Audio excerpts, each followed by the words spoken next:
আমি স্পষ্ট ভাষায় বলছি, নির্বাচনী তফসিল তারা ঘোষণা করেছে, এটা নিয়ে চিন্তিত হবার কোনো কারণ নেই। এই ধরনের ভুয়া নির্বাচনের তফসিল বাংলাদেশের ইতিহাসে বহু ঘোষণা হয়েছে, সেই তফসিল বাতিল হয়েছে, সেই তফসিল বিলম্বিত হয়েছে। কাজেই নির্বাচনের তফসিল তারা ঘোষণা করতে পারে। তখন আমাকে বলা হয়, আরে নির্বাচন তো তারা 7 তারিখে করে ফেলবে, 7ই জানুয়ারি। আমি তাদের উত্তর দিই, তোমরা আওয়ামী লীগকে চেনো নাই, তারা 7 তারিখে 7ই জানুয়ারি নির্বাচন করবে না। তারা নির্বাচন ইতিমধ্যে করে ফেলেছে। 7ই জানুয়ারি তারা নির্বাচনের ফলাফলটুকু শুধু ঘোষণা করে।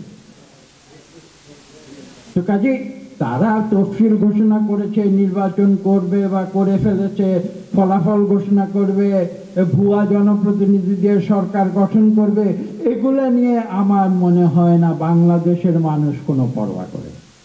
আমরা সত্যের পথে আছি, আমরা গণতন্ত্রের পথে আছি, আমরা জনগণের সঙ্গে আছি, আমরা সেই পথে থাকব, সামনের দিকে এগিয়ে যাব।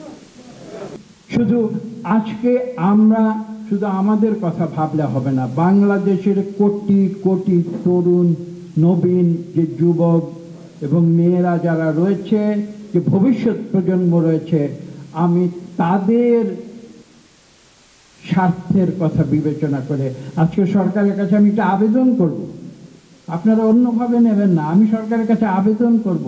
সরকার হয়তো চিরদিন ক্ষমতায় থাকতে পারবে বন্দুক দিয়ে, বুলেট দিয়ে, টিয়ার গ্যাস দিয়ে, হ্যান্ড গ্রেনেড দিয়ে, সেটা বড় কথা। আমি তাদের কাছে আবেদন করব, আপনারা আজকে পৃথিবীতে আছেন, কেউ চিরদিন পৃথিবীতে থাকবে না। নতুন প্রজন্মের কাছে আমাদের এই পৃথিবী ছেড়ে দিতে হবে। এটা প্রতিটি মানুষের বেলায় সত্য, আওয়ামী লীগের বেলায় সত্য।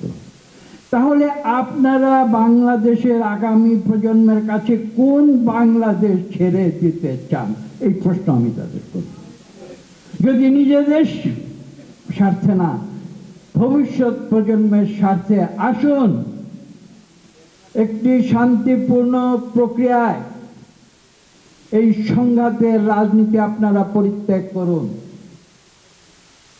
আমি আজকে এই আবেদন করছি, আসুন আসুন একটি শান্তিপূর্ণ সহ অবস্থানের নীতি আমরা ব্যবহার করে বাংলাদেশের ভবিষ্যৎকে আমরা নিশ্চিত করি। সেটা যদি না হয় তাহলে আমি একটি কথাই বলবো, বাংলাদেশের জন্য একটি মারাত্মক ভবিষ্যৎ অপেক্ষা করছে।